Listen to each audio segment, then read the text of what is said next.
So I would say good governance is all about building trust. It's about doing what we say we will do and having the ability to have very clear articulation of what those goals are.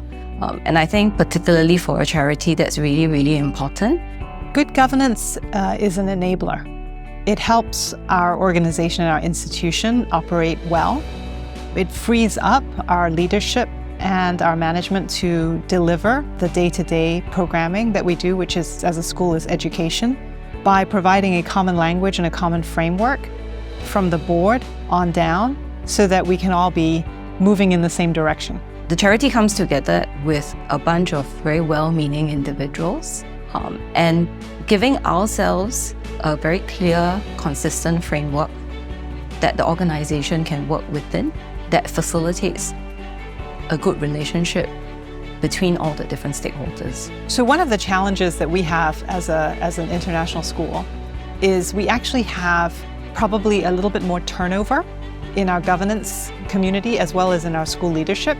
In order to accommodate that, it's even more important that we have very clear governance frameworks so that there's a common set of understandings of how we behave, what our responsibilities are, as well as historical quality record in terms of minutes and materials, so that as new governors join, they are able to access and understand what has happened over the years in the college. And similarly, as new college leaders join, they also have access to continuity. And I think we've succeeded in that regard.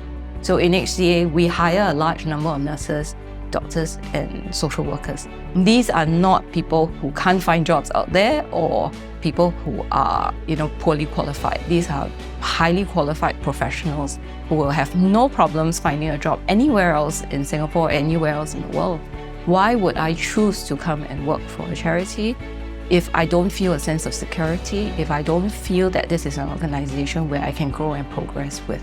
And I feel that by demonstrating good governance and showing that we have a proper way of doing things according to a certain level of standards and we are consistently able to practice at that level, gives our staff that confidence to want to work with us for a long term, build their lives and their career with us, and also tell their friends, come and work here. Good governance is a journey. We have invested a lot of time in it, and it's a worthwhile investment because if we can get it right, we free up our leadership and management to deliver the programming. People join institutions like ours to be in governance roles as volunteers. As charities, we don't pay our governance participants, and they do it because they believe in our mission. It's a hard journey. It will take a lot of deliberate thinking and conversations, but it's definitely worth it. It doesn't need to be, and it cannot be done overnight. It's a multi-year journey. I think HCA, by the time I joined, was already in a pretty good place. So we really built on generations of staff's hard work. So I think that would be what I would say to fellow charities. It is not unachievable. Some charities may feel that you face tremendous hurdles in a particular area. Others, you think that I've covered all my bases except for this one area, but I would say chip at it slowly. Have always positioned governance as something that's beneficial for the organization in the long run. And I want to caveat this as well. Even, that HCA is lucky enough, fortunate enough to be recognized and to win the CJA award this year. I want to say that we're by no means perfect. We're still learning. We are still looking for ways to improve ourselves.